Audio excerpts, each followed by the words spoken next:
Hello guys. Hello. This is for Aries. Welcome Aries. Alamin natin kung anong messages, vibration, gabay energy para sa inyong lahat.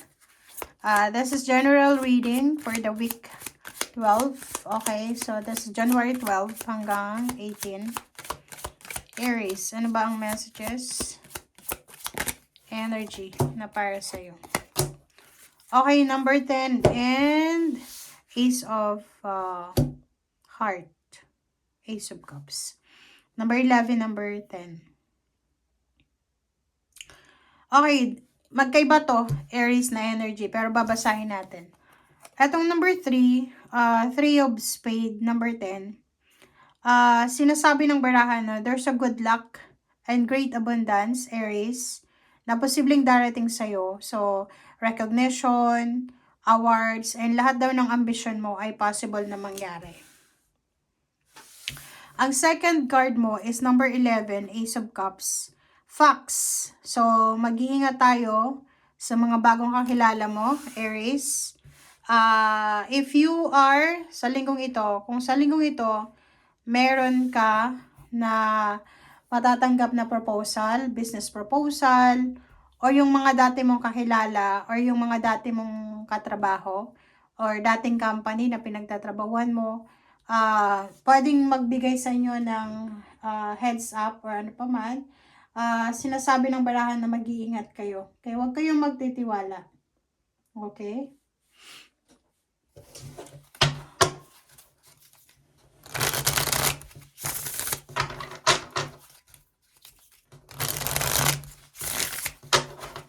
Right. Okay.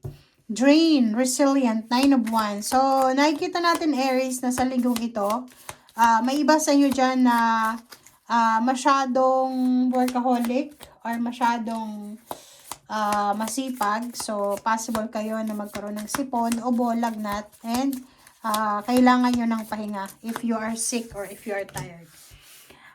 The Sun, sinasabi ng baraha sa'yo dito na there's an incoming success, good news about success, positive news coming na posibleng darating sa'yo by the end of the week or ngayong linggong ito.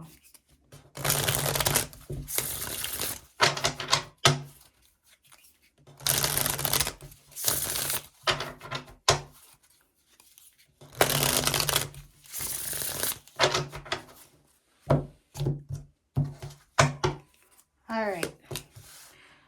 9 of Swords, Ace of Pentacles. 9 of Swords, Ace of Pentacles, High Priestess, and Page of Cups.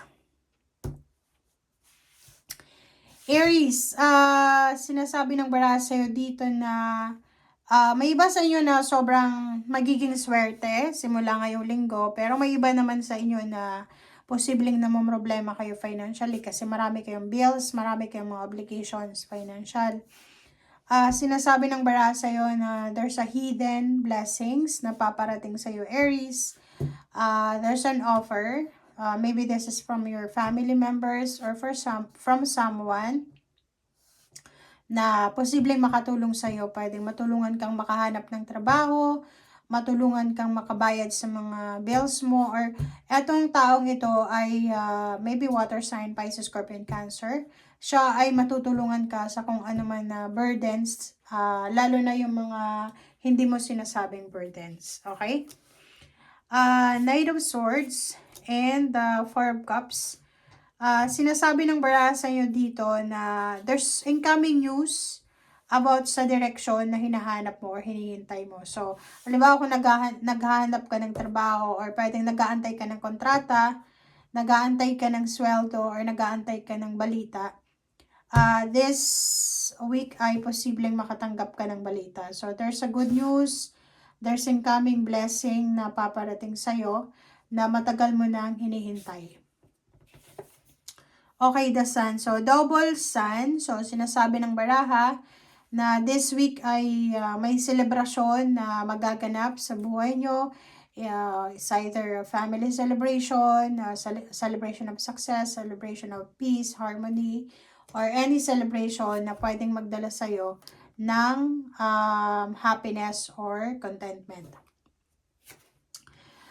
Yun, isa sa mga rason kung bakit magse-celebrate ka, because yun na nga, yung matagal mong hinihintay na balita about money, about job, about anything, ay posibleng dumating na. Okay? So, mag-iingat ka kasi possible na itong balitang ito ay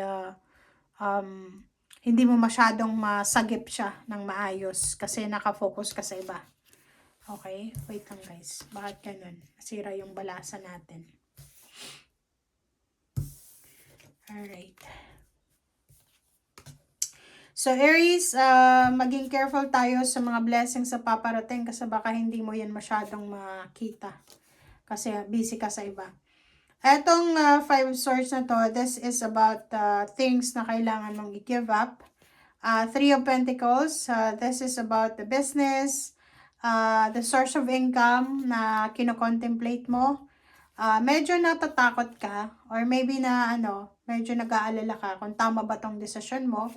Sinasabi ng baraha sa'yo na bago ka magdesisyon, kailangan mong pag-isipan yun ng mabuti. Pag-asa, everyday there's a blessing. Everyday is a blessing. Everyday ay pwede kang makapagsimula. Zero the Fool and the Star. Sinasabi ng baraha sa'yo na kailangan mong i-encourage yung sarili mo sa kung ano man ito na gusto mong simulan. And hindi rason yung edad, yung profesyon, yung skills para makapagsimula. Kasi, yun na nga, everyday we have an opportunity na makapagsimula. Everyday we have an opportunity para mabago yung takbo ng buhay natin. Like, if you can see here, sinasabi ng baraha, the good luck and good fortune is nasa paligid mo, Aries. Kumbaga, nasa paligid mo. Ang problema lang dyan is maybe you are busy. Yun nga, busy ka sa iba na pinagkakaabalahan mo na hindi mo nakikita na there's parang halimbawa, masyado tayong abala sa pagtingin sa blessings ng ibang tao na hindi natin nakikita na we are super blessed more than sa taong yon. So, appreciate kung anong meron ka sa ngayon. Be thankful and grateful sa kung anong meron ka sa ngayon. And may mga time na mapapagod tayo sa sitwasyon, but yung pagod na yan, pwede ka namang magpahinga, pwede kang